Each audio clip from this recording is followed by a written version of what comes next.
This is the story of Daniel McFarlin immigrating from lowland Scotland to America. Who was Daniel McFarlin and what was his life like in Scotland? Daniel McFarlin was born in 1771 in lowland Scotland, specifically Glasgow, Lancashire, which is a little south of where the McFarlane clan used to be, which was at Loch Lomond. He was born into a changing Scottish world.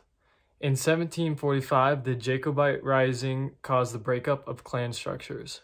4 years before his birth, the McFarlane clan chiefs were forced to sell their land to cover their debts. Scotland during this time was rough, especially during the harsh winter the year Daniel was born. In 1770, the Ire Bank failed, caused inflation, and as a result, the landlords increased their rents.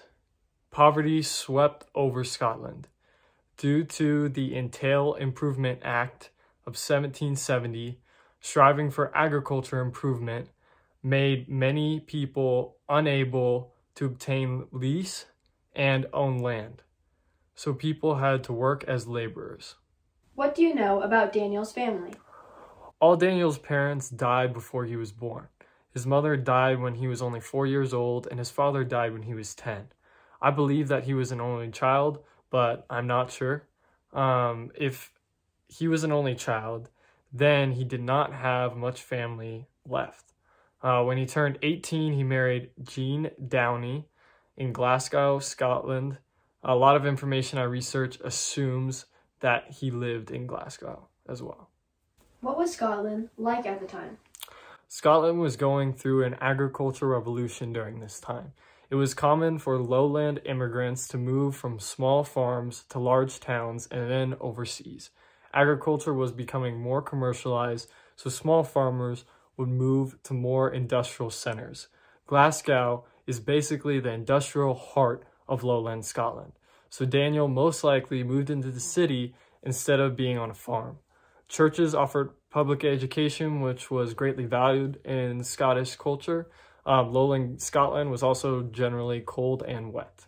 Why did Scottish people immigrate to America during this time?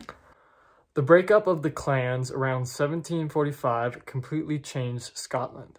Clearances would push people off their land, rent was increasing, and people were unemployed. Landlords replaced farmland for livestock because livestock was becoming more profitable. The American Revolution drew Scottish people to fight for the colonies because they disliked Britain. Some prisoners, like the Jacobites that tried to revolt, were exiled to America. There was a lot of economic opportunity in America.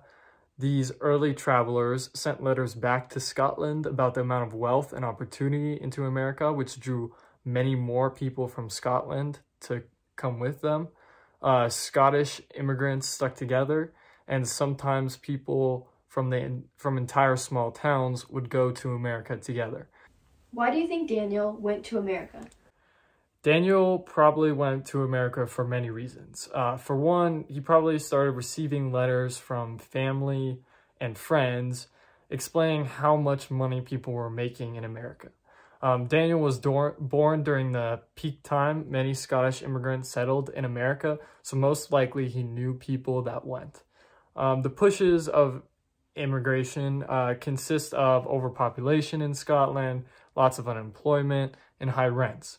Lowland's rents increased from 200 to 400% after 1763.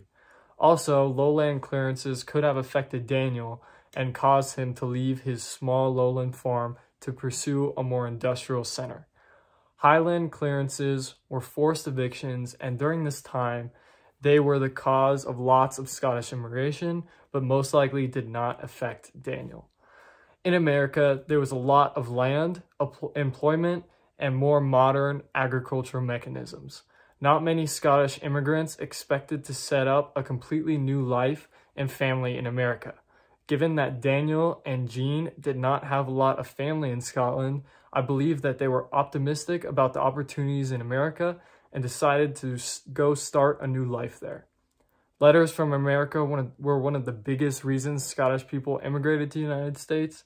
After the peak of Scottish immigration, Daniel McFarlin decided to travel to America when he was 20 years old. In 1791, he arrived in Montgomery, Pennsylvania, most likely leaving straight from Glasgow. It is unclear whether his wife, Jean, came with him in 1791, but I believe she did because according to the 1800 U.S. federal census record, she was living with Daniel. What was his immigration experience like? The wooden boat that he traveled on was probably about 4 to 6 feet high and overpacked with other people with hardly any ventilation. There probably was a little supply of sanitation, food, and water. Many people got sick on these voyages and died. Obviously, Daniel did not die, but he could have gotten sick. Regardless, his voyage would have been very rough and not very comfortable. What happened when he got to America? He arrived in Pennsylvania, and within the next few years, he found land in Clinton, Dutchess, New York, and presumably worked in agriculture. Although the bulk of Scottish immigration did not go to New York, they mainly went around Cape Fear. He still probably lived near other Scottish people because they tended to stick together. In 1800, he had my fifth great-grandfather, Stephen. Over the years, he had a total of 8 kids. The kids were probably well educated because Scottish culture places a high value on education. Daniel most likely spoke modern Scots, which is a mix of English and Gaelic, as well as speaking English because of the English influence in lowland Scotland. He would have still retained his sense of Scottish nationality and was potentially a part of Scottish clubs or societies because the Scottish immigrants formed many groups. He could have started as an indentured servant, depending on how poor he was at the time. Most likely, though, he brought a little money over to America with him so he could start a new life. After that, he would most likely have been a farmer or a merchant. What did Daniel do for work? I assume that Daniel was a farmer, and if he was a farmer, he would have experienced a lot of ups and downs in New York. In 1791, around where Daniel settled, there was an abundance of agriculture provisions due to plentiful harvests and good weather, according to a Scottish farmer in New York. But the whole time Daniel was in New York, there were multiple waves of pesticides. Because of this unpredictability of farming, farmers would be involved in mixing agriculture like tillage, pastures or meadows, and woods. Farmers would cultivate many types of crops and raise a lot of cattle, which spread the work evenly throughout the year. This required a lot of work, and some farmers were forced to recruit neighbors or sometimes slaves to help them on the farm.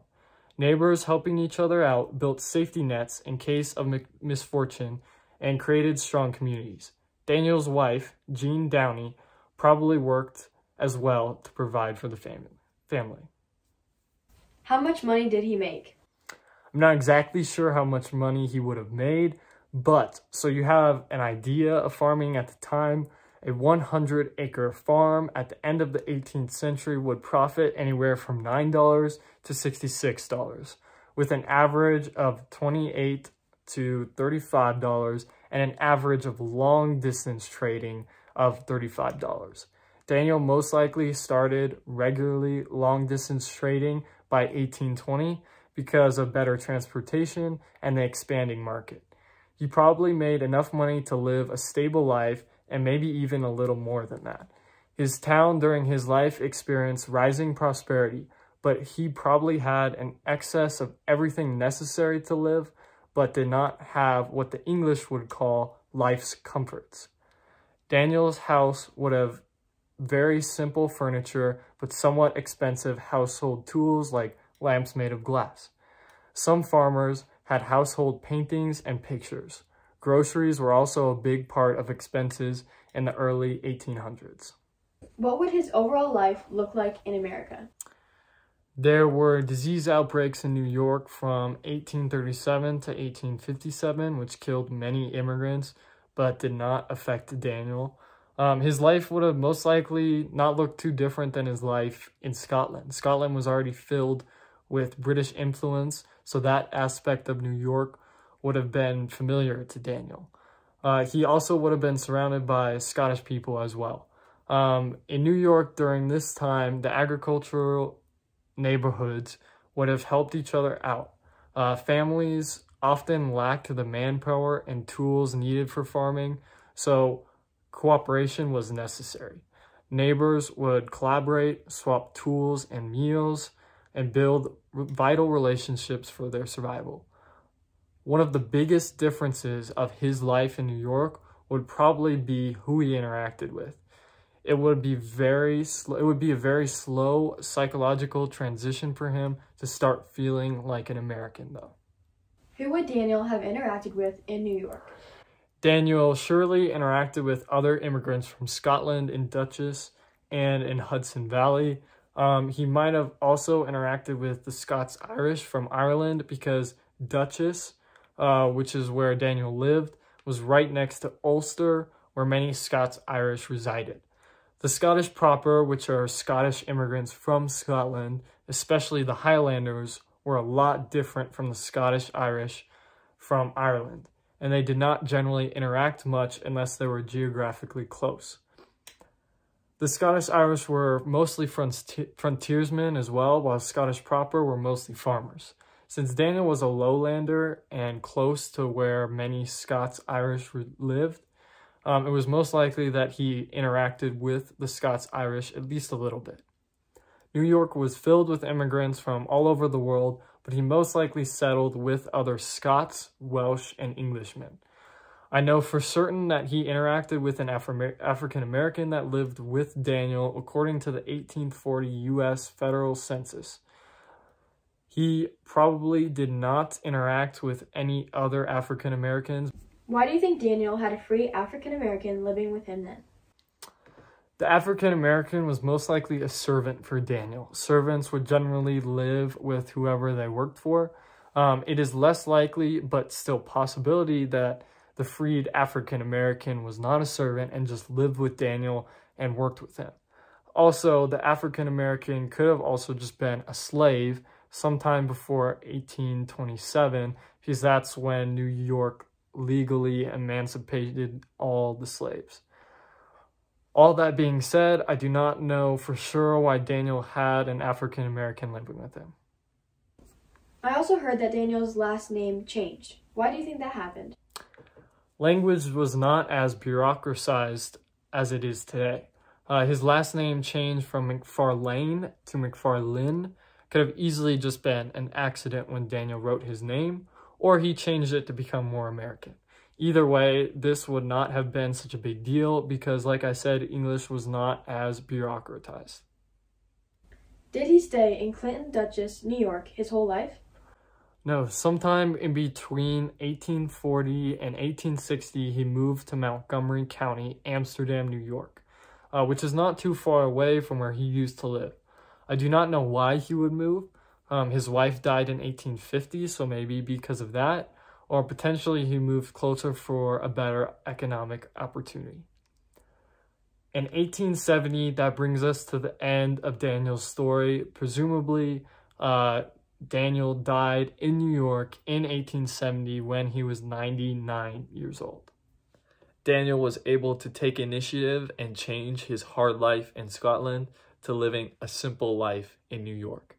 Daniel created a new life for himself and his family, which is why I am here today.